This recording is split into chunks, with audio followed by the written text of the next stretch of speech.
Por esta razón vamos a examinar algunos de los métodos que han sido desarrollados para averiguar la edad de la Tierra y del sistema solar y algunas de las objeciones que se levantan contra ellos. ¿Qué métodos utilizan los evolucionistas para averiguar la edad de cosas tales como las rocas y los minerales que según ellos suponen que tienen millones y hasta miles de millones de años? Hay, desde luego, otros métodos que utilizan la radiactividad. Uno puede usar el método del C14, que se descompone en Ne14. Se puede usar el método del potasio-argón. El potasio se descompone en argón. Y también uno puede usar el método del uranio-plomo, que son los tres métodos principales para datar por radiactividad. Hay algún tipo de proceso de descomposición. Midiendo la proporción de material radiactivo que ha quedado con respecto a la cantidad de material descompuesto, se puede intentar datar la muestra. Tomemos por ejemplo esta roca. En algunas rocas se encuentra el elemento uranio. Como se sabe, el uranio es radiactivo como el C14, pero su descomposición es mucho más lenta. El uranio de esta roca se descompone en plomo y otros elementos. Se necesitarían unos 4.500 millones de años para que la cantidad original de uranio se redujera a la mitad. Pues todos estos métodos, los métodos radiactivos, adolecen de tres grandes problemas principales. En primer lugar, no se sabe cuánta sustancia radiactiva había al principio. A menos que usted sepa la cantidad que había al empezar, no puede, basándose en teorías, calcular cuánto tiempo lleva la reacción, ni por lo tanto la antigüedad de su muestra. Esta es la primera dificultad de estos métodos. La segunda dificultad es que la velocidad de descomposición, de desintegración radiactiva, debe permanecer constante. Si cambia, entonces no se puede calcular ninguna fecha.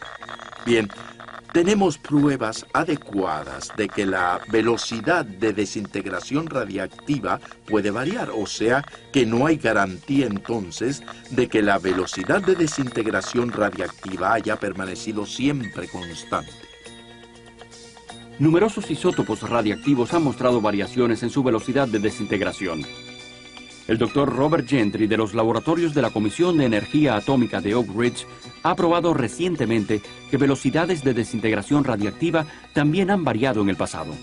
La desintegración radiactiva en minerales cristalizados deja unos diminutos anillos concéntricos de descoloración llamados radiohalos. Las variaciones en la medida del diámetro de los anillos indican claramente que las velocidades de desintegración radiactiva han variado en el pasado. Sin una velocidad de desintegración absolutamente constante, el sistema de datación por radioactividad no es confiable. Como las rocas no han tenido nunca vida, no contienen carbono 14. Los fósiles tampoco admiten esta adjudicación de una fecha por el método carbono 14.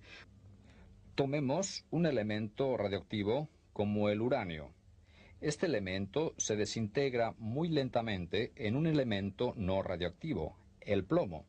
En un laboratorio se puede medir el índice de desintegración y conociendo el índice de desintegración del uranio en plomo, se puede calcular el tiempo necesario para la formación del plomo.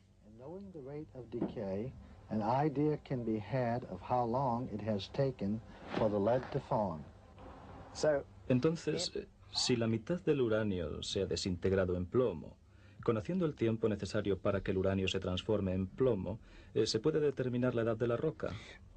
Esa es la teoría. ¿Por qué dice teoría? Si es un procedimiento que se puede observar y medir, es sin duda un hecho científico. En absoluto. Mira un poco este diagrama. se ve un cierto número de partículas de uranio pintadas de color anaranjado y algunas partículas de plomo pintadas de color azul. Aquí tenemos que jugar con tres hipótesis principales. La primera, que todas las partículas de plomo eran en su origen partículas de uranio, pero no hay ningún motivo para creer que no había algunas partículas de plomo en la roca en su formación, ya que en las rocas existe mucho plomo natural que no procede del uranio. Sí. Tomemos el caso extremo inverso. Si en su origen esta roca contenía uranio radioactivo y no contenía plomo, el plomo que aparecería por desintegración del uranio permitiría un cálculo bastante exacto de la edad de la roca. Pero hay que admitir que un caso más verosímil, es decir, que había un poco de plomo cuando se produjo la formación de la roca, de forma que su edad sería menor que la que resulta. Existe también el problema de fugas debidas a la solubilidad.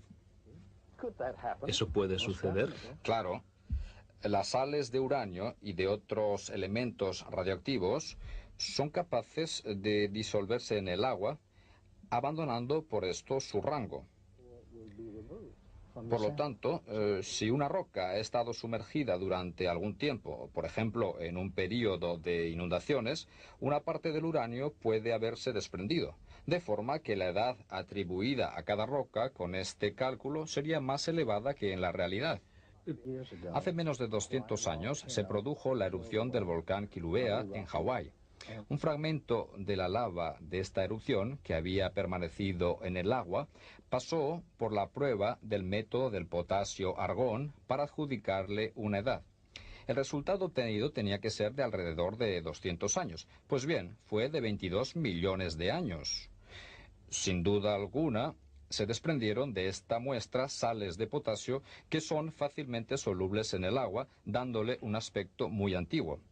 A los fragmentos de lava procedentes del volcán Hualalai, formados en 1801, se les atribuyeron edades que oscilaban entre los 160 millones y los 3.000 millones de años.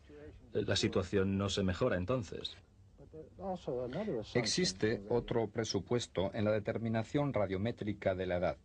Es que el índice de desintegración haya permanecido constante y no haya variado en tiempos pasados.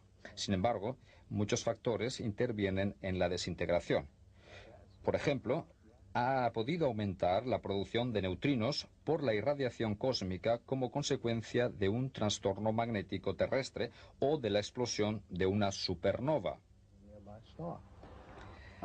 La ciencia ha declarado que estos acontecimientos se produjeron en el pasado y han podido tener un efecto real en el índice de desintegración radioactiva. En 1992, el geólogo Steve Austin tomó una muestra de una roca que se había conformado en la erupción del año 1980 en el monte St. Helens. Esta muestra fue enviada al laboratorio Geochron en Cambridge. Se realizó una datación radiométrica con el método potasio-argón. Los resultados, en lugar de datar alrededor de 10 años, fueron de entre 350.000 años y 2,8 millones de años, constatando con evidencia y con ciencia que el método radiactivo arroja resultados muy equivocados, de una edad mucho mayor del valor real.